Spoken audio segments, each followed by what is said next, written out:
Now we're going to look at photographs in our agenda, and one of the most profitable and appealing yet challenging applications for laser engravers would be engraving photography and photos. So what we're going to do is we're going to look at some steps or guidelines as to give you some procedure on how to prepare a photograph for laser engraving. What you will not find here is a series of steps, like step 1, do this, step 2, do that. There's really too many varieties of photographs to give that kind of list. So we're basically preparing concepts that you can apply and steps to go through and to be sure you've got the right guidelines down. Basically guidelines for preparing a photograph. And understanding these and how it relates to taking the photograph from the scanner to the engraving machine onto the material. So let's look at some of these steps here. We're first going to view the editing. There's basically 3 phases in what I call preparing a photograph for laser engraving, and there's many ways to do this. There's not just one way. But I have it broken down into 3 phases: the editing phase, the dithering phase, and the testing material speed and power phase. So we're going to start with looking at methods for editing, and we're going to show you how to resample a photograph, how to knock the background out of a photograph using some mask tools or maybe the cutout lab, image contrast, tone curve, gamma sharpen, that kind of thing. So those are all the methods for the editing. And then there is the methods for dithering. And I'm going to describe here at this time what dithering is. In the basic form, dithering is converting a color photograph to black and white dots. And when we say black and white, we really don't mean one grayscale or an old black and white photo of yesteryear where you'd have the shadings and halftones. That's not the kind of black and white we're talking about. We're talking about a one monochrome black dot, one white dot, and nothing in between. And so to really demonstrate or show why that's important, why we want to dither a photograph first, maybe we'll start in the end and kind of work our way backwards. So we're going to slide over to Google, and we're going to Google portraits. And as we Google portraits, we're going to look at some images, some photographs that are just straight out of Google. And so one of the first things that I always bring forth is the idea that your laser engraver is told to fire on every dot of color except pure white. Let me repeat that. Your laser engraver is going to burn off. If you send one of these images to the laser machine, the laser is literally going to burn off every dot of color except pure white.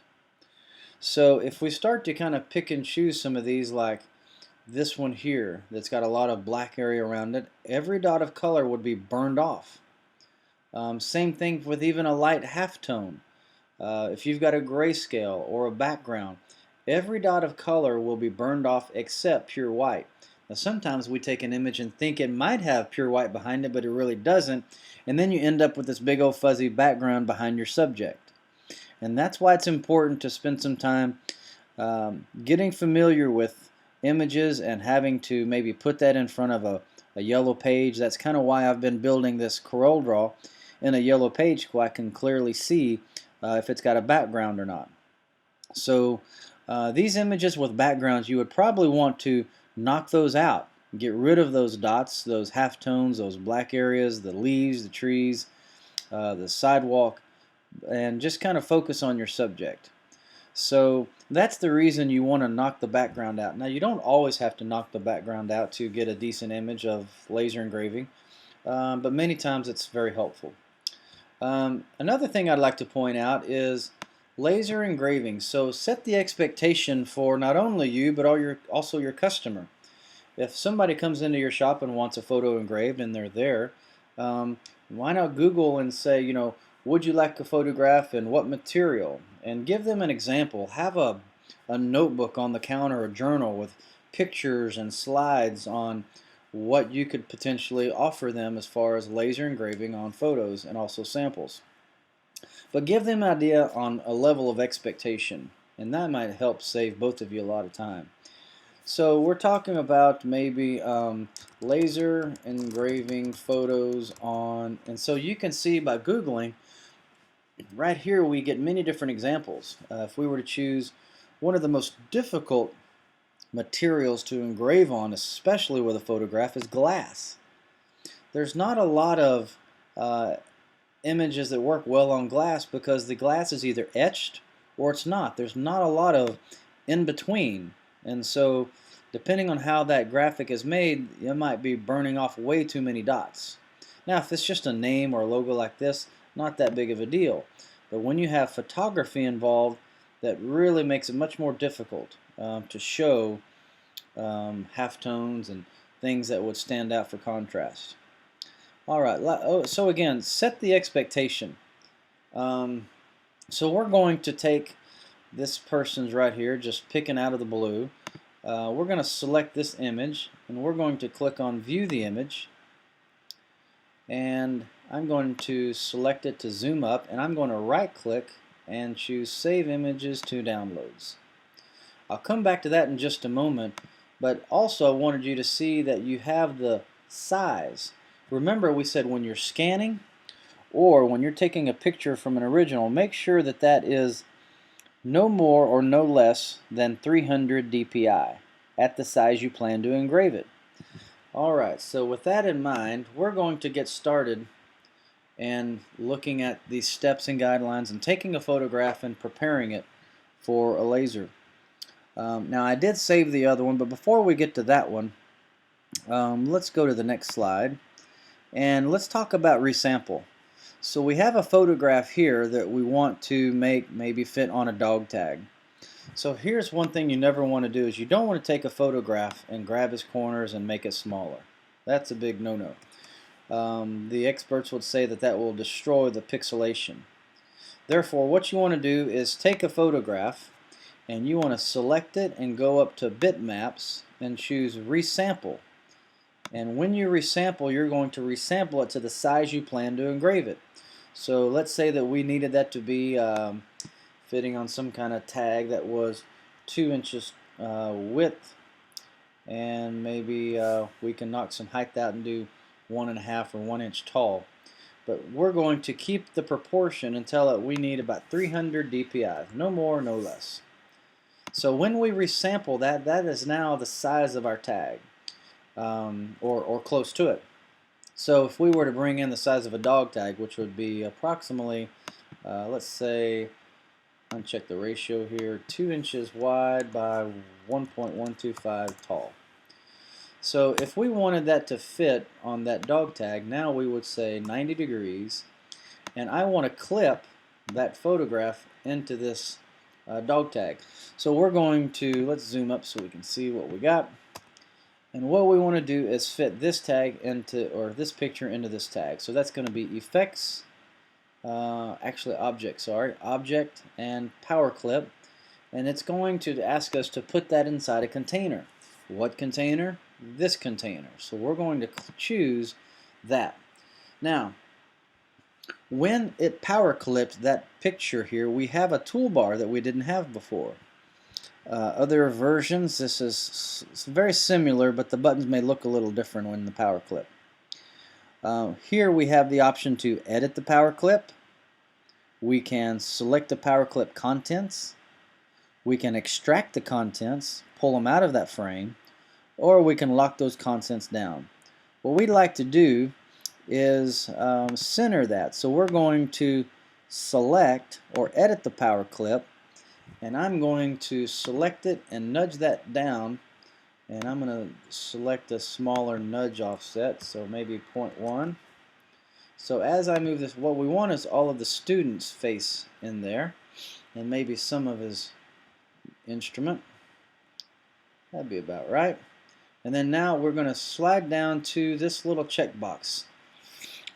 You have to be looking for it, but stop editing, and when we click that, that now fits that in the frame correctly. So that's how we would resample a photograph to the size we plan to engrave it. Very important that you do that to come out with good quality. Alright, in our agenda, the next thing we were talking about doing is editing. After resampling, we would knock out the background.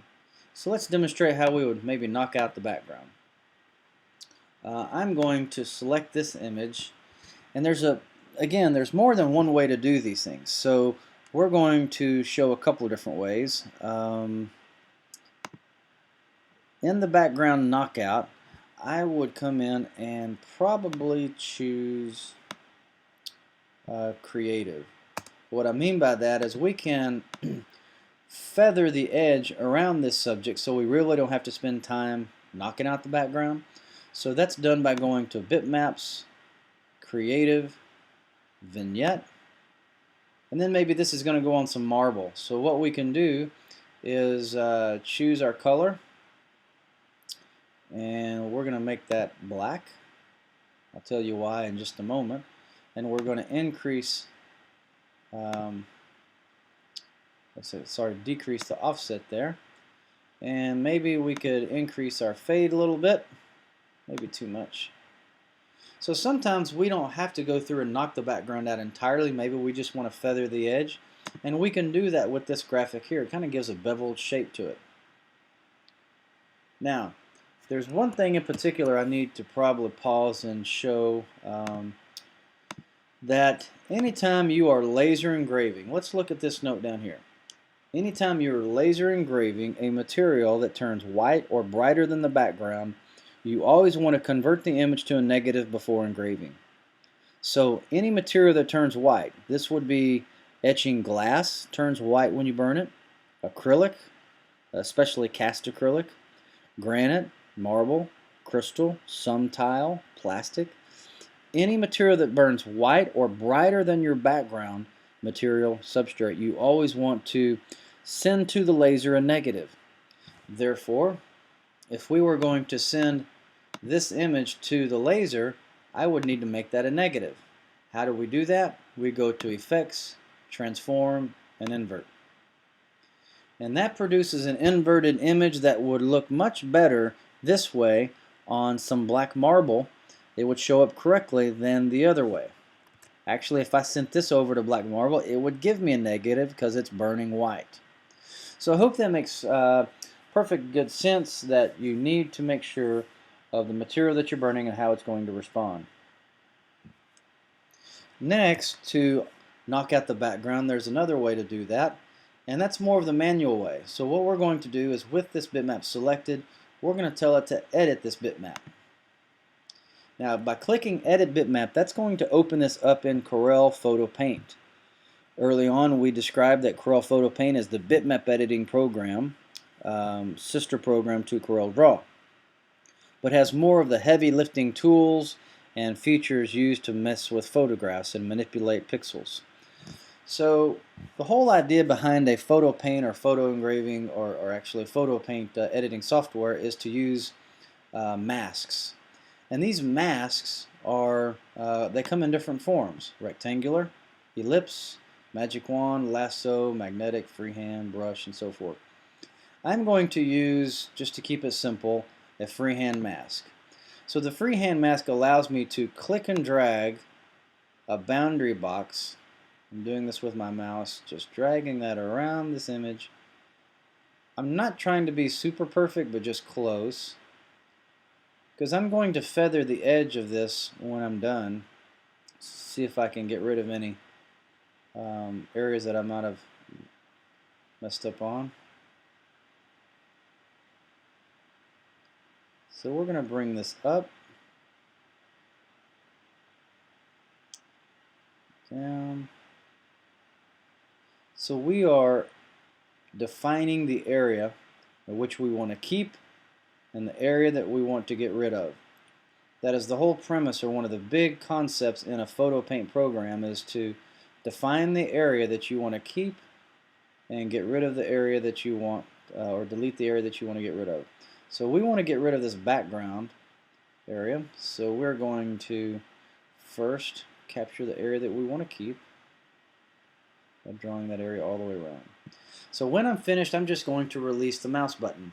When I release the mouse button, down in the status bar, it actually says Alt click to finish the mask. So I'm going to push Alt and then click, and what you see here is red. Everything that is red is protected. Let me say that again. Everything that is red is protected. If I have something that is exposed and I push delete, it gets rid of my graphic. I didn't want that. What I need to do is undo that and invert that mask. So if I invert the mask, everything that is red is protected. Now also I see an area that I've messed up on right up here, so I'm going to zoom up on that, and then I'm going to use the brush mask on tool. So with the brush mask tool, that allows us to add or subtract. For example, if I use a subtractive method, it's going to add to that. I'm subtracting from that which is available. So I don't want that. I want to add to the outside area. So I'm going to use this tool here, that additive property, so I can get a little closer to this area. And anything that I might have messed up on, I can clear up right here. And I can get super close to my subject.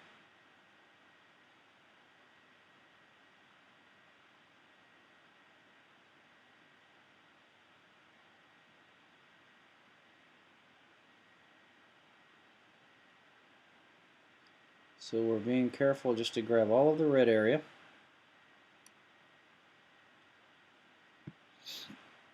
We're going to push in to navigate and see if we can move down a little bit further.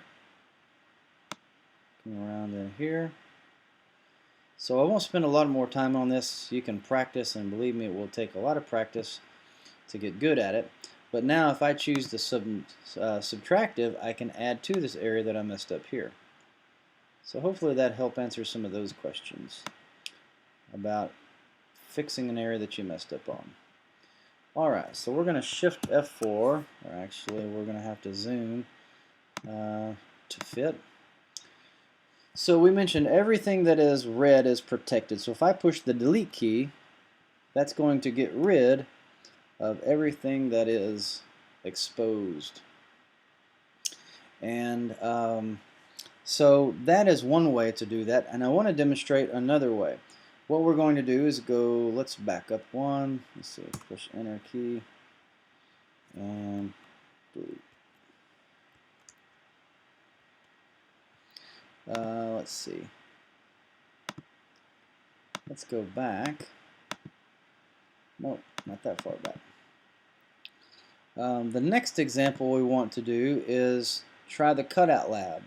So if we go to the image and cutout lab, this is sort of the same premise. It allows us to put a highlighting tool around everywhere we want to keep. So I'm going to maximize that to 100, and I'm going to put half of my cursor on the gray area and half on the subject.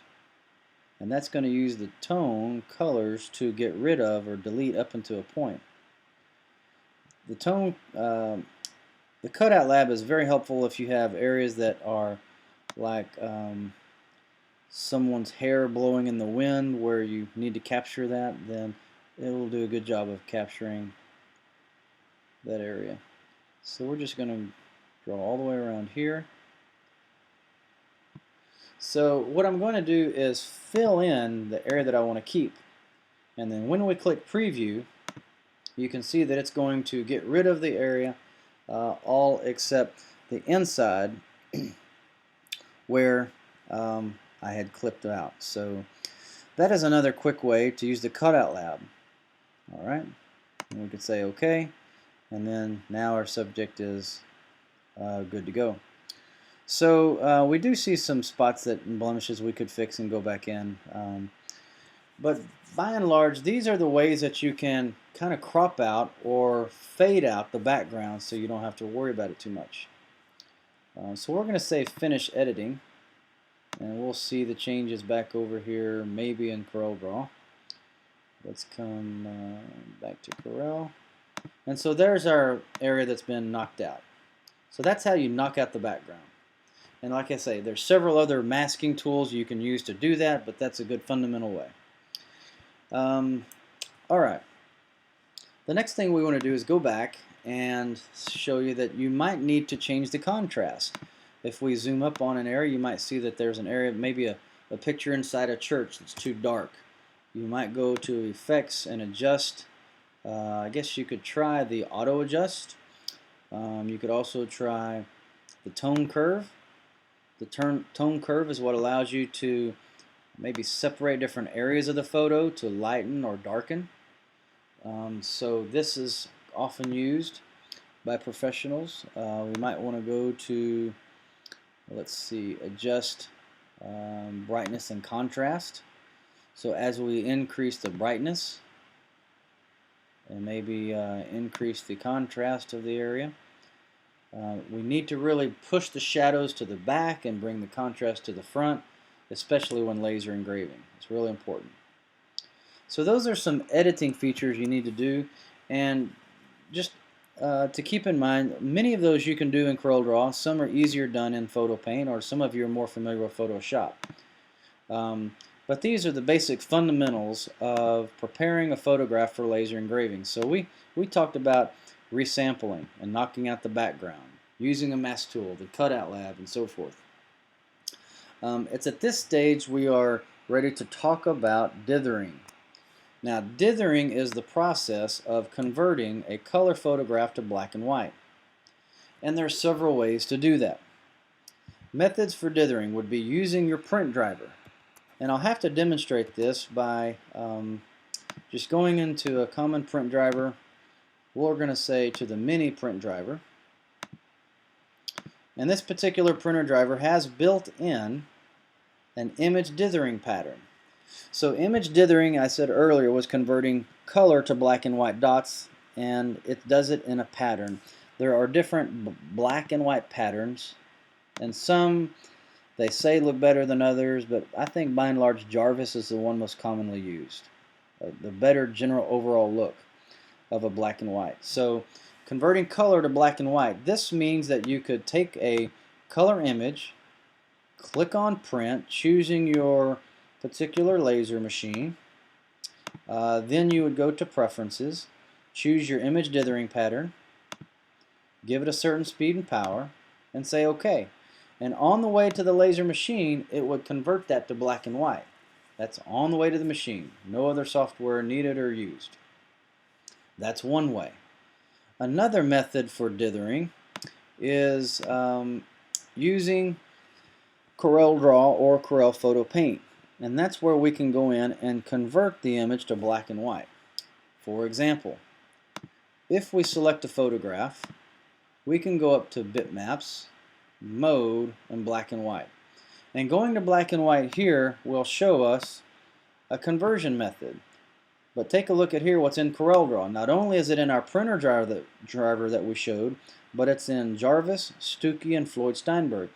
So if I'm going to click Jarvis, I'm going to get some kind of image that allows me to see by converting color to black and white. Let's zoom up on maybe some facial features, zoom out a little bit. So when we click on OK, we're going to see that it's converting this image from color to black and white. Now, believe it or not, as pixelated as this looks, this would engrave much better in the black and white than it would in that color. Reminding you, if it's color, the color is going to fire the laser on every dot except pure white, and there's very little pure white there. But in here, every other dot or so is pure white. We can see that as we zoom up on that, there's a lot of white in here. So it's going to leave a lot more material behind this way than not, than the color image. Alright, so you can image dither within your printer driver, you can image dither within CorelDRAW, but you could also purchase a couple of programs. One is called Photo Laser Plus, another is called PhotoGrave. Now, these programs called PhotoGrave or Photo Laser Plus simply take an image and adjust settings that you could adjust here in CorelDRAW without buying these programs. In other words, if your artist knew how to adjust the gamma the sharpen, unsharpen mask, change to black and white, then you could perform those functions without this software here, and possibly come up with something that works the same, as good, if not better. So let's go do that. Let's try and change. Let's go to bitmaps, and we're going to start by changing the gamma. So that's going to be adjust and gamma. So I'm going to start in using some tips from a article on our laser website, and I'll kind of show where we go from here. Let's go to the blog. In our support tab under our knowledge base, we have the steps that gives us a good overall view using taking a color image to black and white. So we're going to choose or search for a photograph. And we're going to find the one that says how we prepare a photograph for engraving on wood. There we go. So what we have is a photograph that's been selected, and we're going to tell it resample, which I've already demonstrated how to do, and then it walks us through how to do the 4 things that he recommends for creating a black and white that's effective for laser engraving. So these 4 things are changing the gamma, sharpen, unsharpen, and convert to black and white. So we're going to go through these one by one, but he also has these saved, and you can print this out and save as a macro. We won't cover macros in this tutorial, but just know at the bottom you can download and run the macro as well. So gamma, we're going to change the gamma to 3.5. So let's slide over here and go to bitmaps, and let's find, or actually effects, adjust gamma, and we're going to change that to 3.5. So you see that makes a pretty bold change to the artwork. Okay. Next, it asks us to change the unsharpened filter mask to 500, 20, and 6. So we're going to select bitmaps and sharpen, unsharpen. It said 500, and then we're going to choose 520 and 6. So 500 and 20 to 0.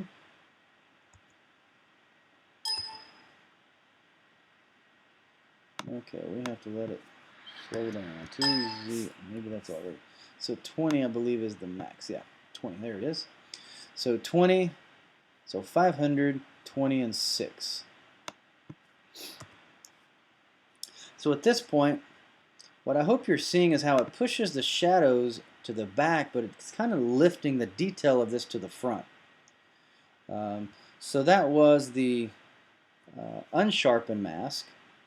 And now we're going to go to the sharpen. So on the sharpen, we want to use 170 and preserve. So we're going to go to bitmaps, sharpen, sharpen, and that was said use a value, I believe, of 170. Yep. So 100, and then we'll apply 70. We want to preserve the colors. So even more, we're continuing to push the colors to the back, raising some detail to the front. Last but not least, what it asks us to do is convert the image to a black and white, and to make certain changes to that as halftone, line, 0, and 100. So we're going to go to bitmaps, mode, black and white, and we're going to change that to a halftone. And then we're going to change that to lines 0 and 100. And preview. I believe that was right. 0 and 100, line and inch, and say OK. So basically what we have is an image that has been dithered with CorelDRAW. Dithered with CorelDRAW. And you'll notice what has happened is it has some white space around area that the other one didn't have. Possibly what I could do is go back one slide And let's select this one, and let's say let's extract this photo for a moment. Let's Control C to copy that. Go to the next slide, and let's paste this one in. And so we'll put one side by side. By following those steps, let's see how much more detail we have if we just choose bitmaps, mode, black and white, choosing one of the Jarvis type settings here, and then say OK. You can see that there is a lot more pronounced area around his hair and ears, around his face, and even on the inside near his eyes. Everything is kind of washed together here. So that's what the laser needs to see, is areas that are pushed away from each other. So that is how you can dither straight from CorelDRAW software. You could do that in Corel Photo Paint or probably even Photoshop in that same manner. So those are things that you can use to dither and knock out the background. Now let's go back to the original here. So after we have performed the editing and after we have performed the dithering, I guess I should cover, I do have PhotoGrave on this computer, so I could demonstrate how to do that with PhotoGrave. Let's see, let's go back to, we'll go to PhotoGrave and we'll just show a process on how that creates a dither. So this program is designed specifically for laser engravers where the other CorelDRAW settings were not. Those are really made for printers, and this is made specifically for lasers. That doesn't always make it the best or the only way. It just means it was performed specifically for lasers. I'm going to go to Libraries and Pictures, and I'm going to open up the Koala. And so I'm going to, basically with PhotoGrave or PhotoLaser Plus, it's a three-step program. You open up the job, you select your material, and let's go down to maybe, how about cherry with a light vertical grain, say OK, and final process. So we'll say yes, and this is going to process the image just like we were to take it and make those sharpen, unsharpen, gamma, black and white settings changes. So we see here that there's a lot to be complemented in the way that it is processed and keeping the details separated. So we're going to go to save the image as the engraved image, and we're going to call that bitmap, Koala ENG probably 2 as sample pictures, and say OK. Now if we were to look at that in some other way, for example, if we bring that back into CorelDRAW,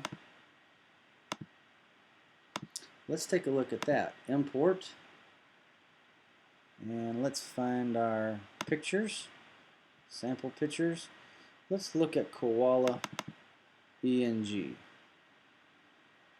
So this would be processed with PhotoGrave. Maybe what we could do is, to show a difference, we'll import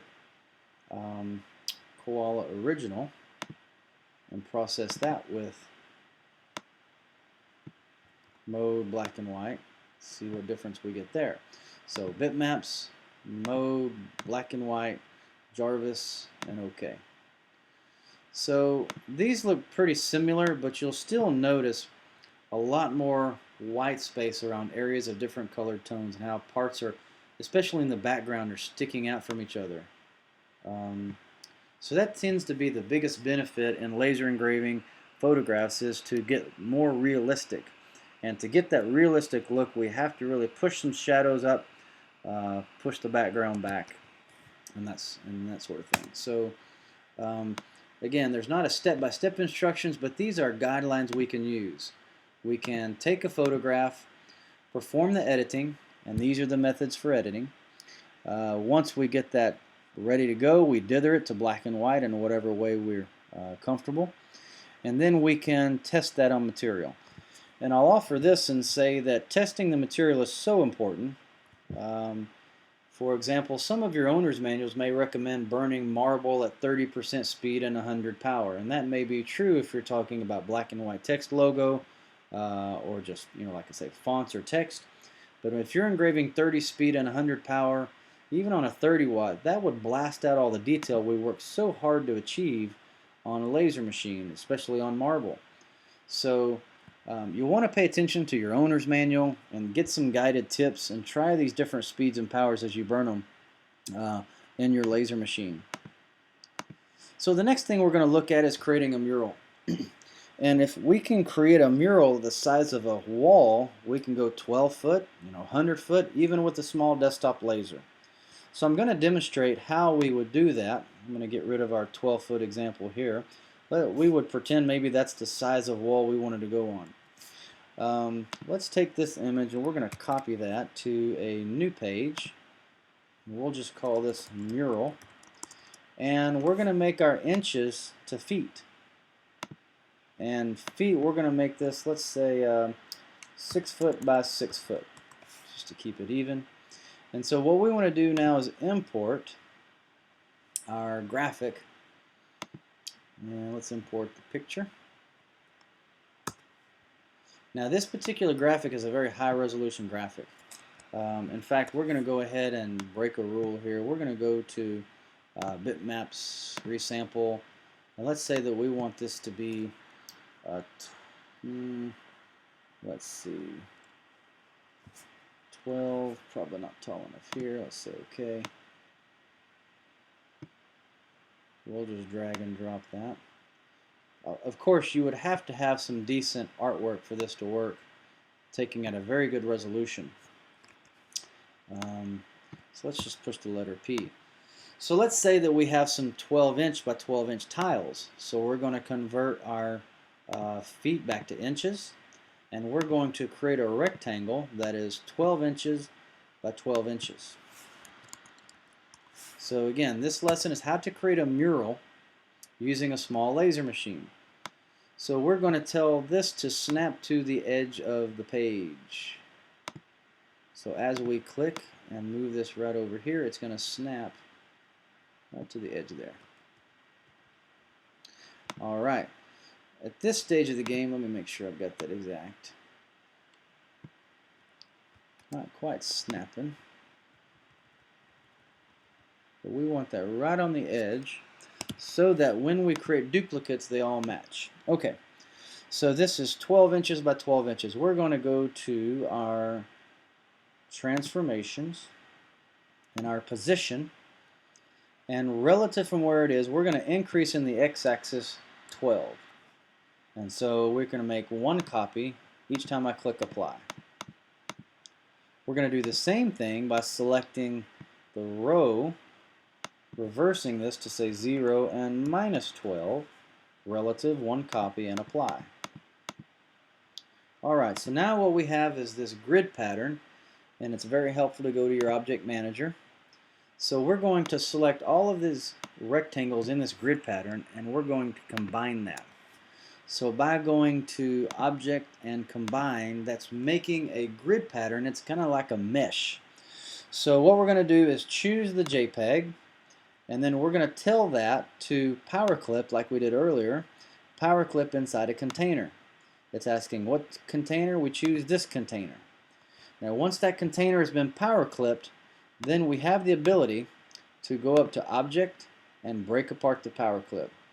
Once this is broken apart, you'll see that we can actually take each individual tile and engrave those one at a time, right in our smallest desktop laser to create a mural that is as big as a house or a wall, sign, whatever. So that demonstrates how to take a photograph and create a mural with the laser engraving machine.